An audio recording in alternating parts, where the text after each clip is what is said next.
So this was definitely a Switch game that came out of nowhere.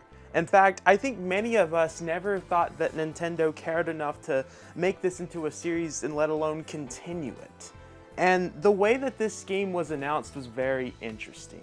Now, it was just about a month ago that Nintendo randomly tweeted out just an image of this character about asking who Emo is, I believe is how it was. And a lot of us thought that this was about to be a new horror IP from Nintendo, that it was something horror related, because if you looked into the tweet in other countries, it was talking about an M-rated game, and then people was like, oh my gosh, this is really dark for Nintendo, this is gonna be crazy. And then a few days later, we were kind of bamboozled. It was actually an announcement for a new Famicom Detective Club game, that being Emo, Elmo, whatever it's called, the Smiling Man. And it just came out in the month of August. This one threw people off completely because, one, they announced the game in July. When we just had a Nintendo Direct, people would have thought that this would be something that Nintendo would have saved for that Direct back in June, and there was just zero promotion for this game. It really came out of nowhere. Some people were disappointed that it wasn't a horror game because people have been asking for Nintendo to go back into the horror scene, making something like an Eternal Darkness, for example. And people thought that that might be what they were doing with this. Overall, it was very interesting to see how much they cared about having this game over here in America, because the first two Detective Famicom games on the Switch, which I own right up here, did not come out physically in America. Nintendo really didn't care about an American release of this. There was zero promotion.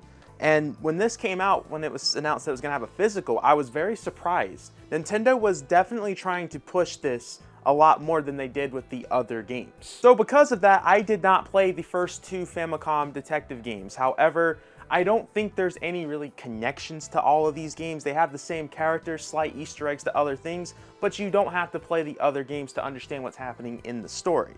So that's why I chose the Smiling Man as the first one to play, considering that it was also the newest in the series. In fact, it was a new chapter in the series because the other two games, I believe, were remakes. This was a standalone brand new game that it looked like Nintendo was trying to make into a big IP. And when I put this game into my Nintendo Switch, I was surprised how hooked I was into the game's story. They get you immediately interested into this game's story in ways that I wasn't really expecting. I wasn't sure how I was going to feel about this game. I've played games like this before, and sometimes I've liked them, sometimes I didn't like them. For example, I've played the Ace Attorney series. I love the Ace Attorney series. I think it is one of the best Capcom IPs out there, and I wish it was more popular. So I couldn't help but make comparisons of this and Ace Attorney when it came to some of the gameplay decisions that this had to offer. One of the things that annoyed me from a gameplay perspective, and I know this might be annoying to talk about gameplay for a visual novel, but I haven't seen something like this before when it came to what I had to do to get certain dialogue options. I would literally have to hit the same dialogue button 4 times for new dialogue to happen. And I felt like it was kind of lazy to do it the way that they did it. You know, sometimes games would actually implement a new button or a new saying to say to whoever you're talking to in the game to get this dialogue, and there's none of that there. I felt that this was pretty annoying throughout the game because there was many times that I felt like I was just doing the same button over and over and you wasn't sure if you were making progress or not. And it was annoying to try to figure out what you were trying to say to somebody because there was no updates to what you were asking the people most of the time. So to have the story to continue, you hit the same dialogue button 4 different times. Like, I know that sounds weird to say it like that, but if you guys played the game, if you played something like Ace Attorney, I think you guys would understand where I'm coming from, because a lot of these games would update it to where you are asking a new question rather than the same exact thing to someone. And this is a theme that happens throughout the entire game, and it is incredibly annoying. I felt that it was very unnecessary to do a lot of things that you had to do to get to certain dialogue options. I felt it would have been very easy and made way more sense to update the questions that you were asking people to make sense, because you would be asking a question that didn't really make sense to get the type of dialogue that you received in the game. And that happened a lot of the times. I know it's kind of messed up that I'm complaining about the gameplay for a visual novel, because visual novels have no gameplay pretty much, but there's some that do, and then when there is gameplay in them, there's decisions like this that I'm like, why did you do it that way? This seems so unnecessary and so annoying. Another thing that I would say I didn't really like about this game, but this was kind of like a minor complaint right here. It's just something that I noticed. I have the tendency to notice like the bare minimum things. And when I was seeing this game's animations, I was like, ugh, some of these animations, they looking pretty rough, man. And they just look like the characters, when you're seeing these animations that are being used in the game, the characters themselves look so uncomfortable with the movements that they're making that the game makes you do with the animations. At that point, I think they should have done no animations at all or do something different, because to me, it was noticeable, these animations. I feel like for most people playing the game, they are not going to care or realize. But like, for example, I was screen sharing this game and immediately all my friends pointed out, wow, these animations look garbage. And a lot of my friends are into some of the visual novels. So the fact that they're pointing that out makes me think, maybe these animations might be a problem, or maybe we're just people that notice the bare minimum things. All right, guys, stop the video. We need to talk. I am trying to get to 15,000 subscribers by the end of the year. And we have so many of y'all that watch the videos regularly and don't subscribe to the channel. I don't know why, because I think we're one of the best Nintendo Switch channels out there. And I think we provide great content. Sometimes we do 2 videos a week. Actually, we always do 2 videos a week. It's always that we do 3 videos a week that sometimes it's a rare thing. And I'm just saying, I think y'all would really greatly enjoy subscribing to the channel. And for you that are watching this video right now, since you decided to subscribe after listening to me talk about subscribing to the channel, I am going to chug this water bottle for you specifically, you watching the video right now. This is a thank you for subscribing, backslashing that subscribe button. Thank you.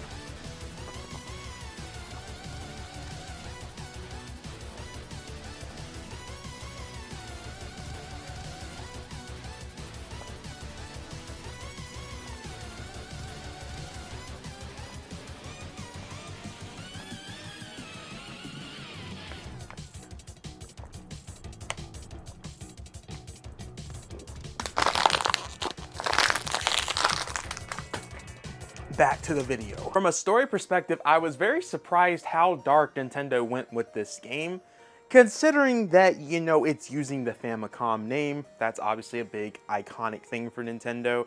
Nintendo does some dark games out there, but they sometimes don't.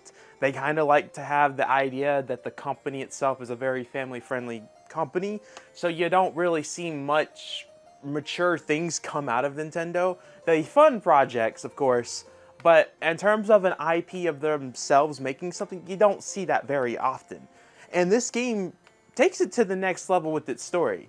It goes pretty far into how dark it can get, and as the game continued on, I was very surprised by it. And I hope we get to see this side of Nintendo again. Really, I want to see Nintendo just do a full-on horror game again, because I think there is so much potential there, and especially playing something like this, I know Nintendo has the creative mindset to do horror games, because this game gets pretty crazy from a story perspective. Oh my goodness.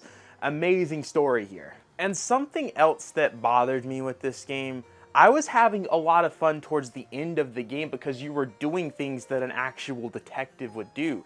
They were implementing gameplay features that you felt like a full-on detective. But they didn't start implementing these features till you were over halfway done with the game. I thought that was a big missed opportunity, the fact that you're having so much fun towards the second half. Why didn't you have this towards the beginning of the game? Or have more of these features throughout the whole game rather than towards just random parts of the game. By the end of each chapter, they had basically like a review point where you're talking about what you learned each day throughout this case that you're working on. And again, these are great features that should have been implemented towards the whole chapter of the game. You don't get these review parts of the game towards the end of each chapter. And I was annoyed by that because it showed how creative this game can get with its gameplay, but then doesn't utilize those features at all. So as I played this game, I just saw so much potential with its gameplay, and to me, it kind of looked like at some points, they kind of just took the easy route out. I don't know if lazy is the word I want to use here, but there was just so many missed opportunities with its gameplay. And again, I know it's a visual novel, but the fact that it has these gameplay options within the game, I feel like at this point it's fair to criticize the game if it's doing more than just being a visual novel. Ultimately, I enjoyed the game's story. I enjoyed these characters that we see throughout the game. I'm curious to see what Nintendo is going to do with this series, if this is something that's going to continue from here on out. I think there's a lot of potential with this. I think with what I saw in this game, Nintendo could do a lot more with it. There's a few issues with it because it has gameplay issues where it does have gameplay, but then they're like, why did you do it that way? Why isn't there gameplay for this part? And why is it only showing up at some certain parts? It's stuff like that that makes you be like, wow, this game had so much potential. And I feel like if Nintendo had more time to make more with this series, like if they do a 4th entry in this, I think the 4th entry has the potential to be something really special here. Overall, from a gameplay perspective, I was pretty annoyed because I saw the potential there. But what was rewarding playing this game was its story. Its story is what got me through the beginning and to the end. And it was a very rewarding story. I enjoyed the game's story greatly, which is honestly probably going to be the main thing you would want to buy a game like this for. And from a story perspective, I think y'all will greatly enjoy this game. Overall, I would have to give this game a 7 out of 10. Now, I feel like there's a few issues here. I think its price point is a little bit too high considering how long the game is, because depending how you play this game, you could get it done in about 10 hours. I also feel with its gameplay decisions and how it has some gameplay and then doesn't, I just felt that that was pretty annoying. That's why I don't have it as a higher score. I think 7 out of 10 is a very fair thing to say because the story of this game is very enjoyable. The ending was quite shocking to me, where I was just literally like, that whole final chapter, I literally was just the whole time, man, the whole time. It's a $50 game. And I feel like overall, if I was Nintendo, which I know I'm not Nintendo because Nintendo gets away with pricing so many things high and people buy it, I think ultimately this should have been a $30 to $40 game. It's still a great game, a great story. It's just if you are not a fan of the things that we talked about, you might want to stay away from this game. Ace Attorney, still going to be my favorite out of all the whole visual novel things out there. But this was still a great game, and I'm excited to see what Nintendo does with the future of this. Well, guys, I have been talking for way too much. I want to know what you guys are thinking. Was I too hard on this game? I feel like at this point, I have beat the allegations that I hate anime games, because everyone tends to think, because for whatever reason, when it comes to the anime, people think that I don't like that type of stuff. I just don't talk about it and really don't watch or play anything related to anime. Doesn't mean I hate it. But we beat the allegations today, I think, because that was a full-on anime game right there. Let me know what you guys are thinking about the game, if you played it, if you picked it up, what you're thinking, and if you had any issues, or if you felt that overall the game was perfect. Because I know a lot of people was giving this game a 10 out of 10, and I think it really ultimately just depends the type of gamer you are for it to be a 10 out of 10. Because I could definitely see if these are the type of games you're enjoying, then yeah, you're gonna love this game. Just for me, I noticed things and I'm like, why did they do it this way? And that's ultimately what it came down to be. I think 7 out of 10 is a fair score though, all things considering. So make sure to backslash that subscribe button, like the video, check out my Twitter, check out my Instagram, check out the Discord server, everything that's in the description below. Become a MONADO Marine, $5 a month, and I will see you guys in the next video. Peace. Can't believe it, I beat another game. Guys, it's actually crazy to me that I'm able to beat games now. This YouTube break that I've been on has been great. Oh my goodness gracious.